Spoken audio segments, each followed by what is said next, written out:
शक्ति प्रदर्शन दिखा रहे हैं। किसको? तो भैया केंद्र की सरकार को दिखाएंगे हम लोग शक्ति प्रदर्शन। उस दिन अमित शाह जी आएंगे, उनके सामने हम लोग दिखाएंगे कि हम लोग कितने मजबूत हैं। इसके लिए बिहार की जनता ने आपको चुना है क्या? मालूम ही नहीं है। अच्छा, हमको तो पता ही नहीं। अच्छा, हमको तो मालूम ही नहीं। भाई, एक ऐसे मुख्यमंत्री हमारे प्रदेश के, जिनको प्रदेश में घट रही घटनाओं की जानकारी ही नहीं है। पेपर लीक हो रहा है, कोई समाधान? यहाँ सीटेट बीटेट के अभ्यर्थी महीनों सालों से परेशान हो रहे हैं 7वें चरण की भर्ती को लेकर। है इनके पास कोई समाधान? तो जो मुख्यमंत्री के पास ज्वलंत समस्याओं का समाधान नहीं है, तो घूमने से, सिर्फ चहलकदमी करने से तो प्रदेश का विकास नहीं होगा ना। जो पिला रहे हैं वो तो खुलेआम घूम रहे हैं, जो गोलियां बरसा रहे हैं वो खुलेआम घूम रहे हैं, और मर इसमें आम बिहारी रहा। और मुख्यमंत्री जी एक जगह जाना ज़रूरी नहीं समझते। न्यूज़ फॉर नेशन देख रहे हैं, मैं हूं आपके साथ वंदना। 25 फरवरी को महागठबंधन की तरफ से एकता प्रदर्शन किया जाना है। बता दें कि इस बार लालू प्रसाद यादव वर्चुअल के माध्यम से जो है जुड़ेंगे। क्या असर लाएगा बिहार में, हमारे साथ बात करने के लिए हैं जमुई सांसद चिराग पासवान। इकलौते ऐसे सांसद हैं जो कि युवा हैं और युवाओं का आकर्षण केंद्र बने हुए हैं। चिराग जी, क्या लगता है जो एकता प्रदर्शन कर रहे हैं, रंग लाएगा बिहार में? करें भैया, जितना प्रदर्शन करना है करें, पर अपनी जिम्मेदारियों को तो निभाएं। आज की तारीख में आप सत्ता में एकता प्रदर्शन दिखाकर आप किसको क्या जवाब देना चाह रहे हैं भाई? एक तरफ बिहार जल रहा है, बिहार के युवा परेशान हैं, और आपको शक्ति प्रदर्शन दिखाना है, आपको अपनी ताकत दिखानी है। भाई, जोड़ तोड़ करके तो सत्ता में आज आप लोग बैठे हैं ना, तो किसको शक्ति प्रदर्शन दिखा रहे हैं? आज की तारीख में भैया ज़रूरत है अभ्यर्थियों को जो सड़क पर आप ही की लाठी खा रहे हैं, ज़रूरत है छात्रों को जो सड़क पर आपकी लाठी खा रहे हैं, ज़रूरत है किसानों को जो ये लोग शक्ति प्रदर्शन जाकर कर रहे हैं। जाए ना भाई, बक्सर में जो किसान बैठे हुए हैं, एक बार जाकर उनसे भी पूछें कि भैया आपकी क्या समस्याएं हैं। यहाँ गर्दनी बाग में चले जाएं, अलग अलग विषयों को लेकर दुनिया भर के संगठन वहाँ पर धरने पर बैठे हुए हैं, पर वो इनके लिए चिंता का विषय नहीं है। वो उसके बारे में ये लोग बात भी करना ये लोग ज़रूरी नहीं समझेंगे। शक्ति प्रदर्शन दिखा रहे हैं। किसको? तो भैया केंद्र की सरकार को दिखाएंगे हम लोग शक्ति प्रदर्शन। उस दिन अमित शाह जी आएंगे, उनके सामने हम लोग दिखाएंगे कि हम लोग कितने मजबूत हैं। इसके लिए बिहार की जनता ने आपको चुना है क्या? पहली बार तो ये बिहार की जनता के द्वारा चुनी गई सरकार नहीं है। जनादेश का अपमान कर कर आप लोग सरकार में आज की तारीख में आप लोग बैठे हुए हैं, और जोड़ तोड़ की सरकार बनाने के बावजूद, भाई जनादेश तो एनडीए के लिए था ना, महागठबंधन के लिए तो नहीं था। जोड़ तोड़ की सरकार बनाकर आप लोग बैठे हैं, तो ऐसे में आप जनता के लिए काम कीजिए ना। तो आप अपना ही शक्ति प्रदर्शन कर रहे हैं। ये लोग अलग ही दुनिया में जी रहे हैं, इनको पता ही नहीं कि बिहार और बिहारियों की क्या समस्या है। आज की तारीख में उसको एड्रेस करने के अलावा मुख्यमंत्री लगे हुए अपने पार्टी के नेताओं का समाधान करने में, मुख्यमंत्री लगे हुए अपनी कुर्सी को बचाने का समाधान करने में, ये गठबंधन लगा हुआ है अपने गठबंधन को बचाने का समाधान करने में।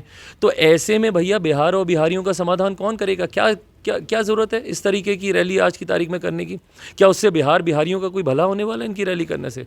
पर ये लोग अलग दुनिया में ही जी रहे हैं, इनको फ़र्क ही नहीं पड़ता बिहारियों से। एक सवाल ये भी है कि जब भी नीतीश कुमार समाधान यात्रा पर निकल रहे हैं और जो घटनाएं बिहार में घट रही है, चाहे आपराधिक घटनाएं जितनी भी घट रही है, आप भी लगातार लोगों से मिल रहे हैं, परिजनों को ढाढ़स बंधाने का काम कर रहे हैं। जो काम सरकार को करनी चाहिए थी वो काम आप लोग मिल करके कर रहे हैं।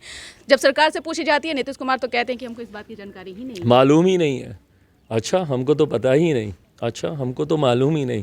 भाई, एक ऐसे मुख्यमंत्री हमारे प्रदेश के, जिनको प्रदेश में घट रही घटनाओं की जानकारी ही नहीं है, तो भाई क्यों है फिर आप हमारे प्रदेश के मुख्यमंत्री? जब आपको पता ही नहीं होता कि कब कहाँ पे कौन सी घटना घट रही है। और ये समाधान यात्रा पर भाई पूरे ज़िले में एक गांव को सजा के तैयार किया जाता है मुख्यमंत्री जी के आगमन को लेकर। वहाँ पर 4 फूल मालाएँ लगा दी जाती हैं खूबसूरत दिखाने के लिए, बगल में सफ़ेद कपड़ा लगा दिया जाता है गंदगी को छुपाने के लिए, और गरीबी और गरीबों को तो इनसे बहुत दूर रखा जाता है। मुख्यमंत्री जी अपने अधिकारियों से मुलाकात करते हैं इस यात्रा में, अपने चहेते जो कुछ नेता हैं उन्हीं से ही बातचीत करेंगे। अपने कार्यकर्ताओं से जो मुख्यमंत्री ना मिलते हों, पूछिएगा ना जनता दल यूनाइटेड के कार्यकर्ता जिस ज़िले में जाते हैं, कितने कार्यकर्ता जाकर मिल लेते हैं? क्या इनके संगठन के तमाम पदाधिकारी इनसे उस ज़िले के मुलाकात कर लेते हैं, अपनी बातों को रख लेते हैं? तो गिनती के लोग इनसे मिलते हैं। एक गांव में ये जाते हैं, उस गांव को सजा के तैयार किया जाता है, और ये अपना विकास का ये ढिंडोरा पीटते हैं। ऐसे बिहार का विकास होगा क्या? इस सोच के साथ आप आओगे भाई? सोच आज की तारीख में मुख्यमंत्री के पास है क्या? बताएं ना। समाधान यात्रा पर निकले हैं, आप पूछिएगा वंदना जी, जब आप मुख्यमंत्री जी से मिलें पूछिएगा उनसे कि भाई बताइए बढ़ते अपराध को लेकर क्या समाधान है, कैसे नियंत्रित करेंगे ये इस अपराध को। आए दिन सुबह आप जब तक सोकर नहीं उठते कितने जिलों में कितनी हत्याएं हो गई होती हैं, क्या समाधान है मुख्यमंत्री जी के पास? या पूछिएगा कि भाई जहरीली शराब से आए दिन जो हत्याएं हो रही हैं, क्या समाधान है मुख्यमंत्री जी का इसके पास? पेपर लीक हो रहा है कोई समाधान? यहाँ सीटेट बीटेट के अभ्यर्थी महीनों सालों से परेशान हो रहे हैं 7वें चरण की भर्ती को लेकर, है इनके पास कोई समाधान? तो जो मुख्यमंत्री के पास ज्वलन समस्याओं का समाधान नहीं है, तो घूमने से, सिर्फ चहलकदमी करने से तो प्रदेश का विकास नहीं होगा के ना। नाम पर सरकार आईवाश कर रही है। बिल्कुल कर रही है, बिल्कुल कर रही है। भाई कौन नहीं देख रहा है कि भाई किस तरीके से छलावा किया जा रहा है। गांधी मैदान में बड़ा कार्यक्रम ये लोग किए थे। भाई वर्दी पहन के आए हुए लोग जो महीने 2 महीने की सैलरी ले लिए, उनको नियुक्ति पत्र बांटा जा रहा है। किसके साथ छलावा कर रहे हैं आप? अपने ही लोगों के साथ। बिहार की ही जनता को आप धोखा देने का काम कर रहे हैं।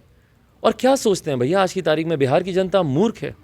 नहीं पता इनको कि आप ये छलावा कीजिएगा, आप ये भ्रम फैलाइएगा कि भाई हम इतना काम कर रहे हैं, इतना काम कर रहे हैं। वादा पूरा कीजिए ना भैया। आपके एक घटक दल ने बोला था 10 लाख, बढ़कर आपने बोल दिया 10 क्या, हम तो 20 लाख देंगे। भाई 20,000 दे दीजिए, हम लोग संतुष्ट होंगे, पर दीजिए तो। एक सवाल अंतिम सवाल है कि फिर आप मुजफ्फरपुर निकल रहे हैं और आपका लंबा टूर है, बक्सर में भी आपने गया था, जो भी घटनाएं घट रही है, क्या रिस्पांस लोगों को मिल रहा है सर? क्या लग रहा है कि सरकार जो अभी जो काम कर रही है, जनता उससे असंतुष्ट है, या फिर पुलिस प्रशासन इनके अब जो है अब हाथ से निकल चुके हैं? Vandana ji, I think the least that you can do, अगर किसी परिवार में कोई घटना घटती है, the least that you can do कि आप उस परिवार के आंसू तो पोंछ सकते हैं जाके। वो घटना घट गई, अब कुछ होगा नहीं, पर आप कम से कम आप अपराधी को भी पकड़िए नहीं पकड़िए, पर कम से कम उस परिवार को जाकर ढांढस तो बंधवा दीजिए। भाई मैं आज की तारीख में मेरी कोई ताकत नहीं है मेरे पास, ना मैं केंद्र में मैं सत्ता में हूँ, ना मैं बिहार में सत्ता में हूँ, मेरे पास कोई वो ताकत नहीं है, ठीक है। ऐसे में मैं सिर्फ वहाँ पर जाकर, क्योंकि मुझे सिखाया गया है मेरे परिवार से कि भाई दुख बांटने से दुख कम होता है, मैं सिर्फ यही प्रयास करता हूं कि उन पीड़ित परिवारों के जाके आंसू पोंछ सकूं, उनका दुख बांट सकूं, ताकि उनको थोड़ी हिम्मत मिले। क्या मेरे मुख्यमंत्री अगर ऐसा करते तो क्या उनकी हिम्मत ज़्यादा नहीं बढ़ती? पर जो मुख्यमंत्री सदन में खड़े होकर बोलते हो कि भैया हमारी कोई हमदर्दी नहीं है इन लोगों के साथ, जो पिएगा वो मरेगा, जो पिएगा वो मरेगा, आपने बोला वो मर भी गया, पर जो पिलाएगा उस पर तो फिर कार्रवाई कर दीजिए मुख्यमंत्री जी। जो पिला रहे हैं वो तो खुलेआम घूम रहे हैं, जो गोलियां बरसा रहे हैं वो खुलेआम घूम रहे हैं, और मर इसमें आम बिहारी रहा। और मुख्यमंत्री जी एक जगह जाना ज़रूरी नहीं समझते। समाधान यात्रा सही मायनों में समाधान तब होती जब बक्सर के किसानों के पास जाते, गर्दनी बाग में बैठे हुए तमाम जितने अलग अलग वर्ग के लोग अपने इश्यूज़ को लेकर बैठे हैं उनके पास जाते, उनका समाधान ढूंढने का प्रयास करते। पर मुख्यमंत्री जी ये करेंगे नहीं, क्योंकि उनको फ़र्क नहीं पड़ता इन सब चीज़ों से। शुक्रिया बात करने के लिए। तो आप सुन रहे थे क्या कुछ कहना था चिराग पासवान का, जिन्होंने साफ तौर से कहा कि जो काम आज सरकार को करनी चाहिए थी, अब वह विपक्ष अपने कंधों पे लिए हुए है। लेकिन सवाल यह है कि जिस तरह से सरकार आईवाश लगातार लोगों के साथ कर रही है, चाहे हम बात करें नौकरी हो या है रोजगार हो, स्वास्थ्य हो, शिक्षा हो, हर क्षेत्र के मामले में, तो आगे किस तरह से बिहार के राजनीति में बदलाव आने वाला है? क्योंकि लगातार युवा जो नेता हैं वह भी कोशिश कर रहे हैं, वह भी प्रयास कर रहे हैं, जिसमें से एक चिराग पासवान भी हैं। लेकिन चिराग पासवान लगातार कोशिश करने में जुटे हुए हैं, लेकिन सरकार की तरफ से भी जो है कई जगहों पर उनका विरोध किया जा रहा है, उन्हें जाने नहीं दिया जा रहा है। इसके बावजूद भी चिराग पासवान लोगों से मिलने की कोशिश कर रहे हैं, उनसे बात कर रहे हैं। क्या बदलाव आगे आता है वो भी हम आप तक जरूर साझा करेंगे। इसके बस इतना ही, बने रहिए न्यूज़ नेशन के साथ। अब तक के हमारे चैनल को सब्सक्राइब नहीं किए तो कर लीजिए। धन्यवाद।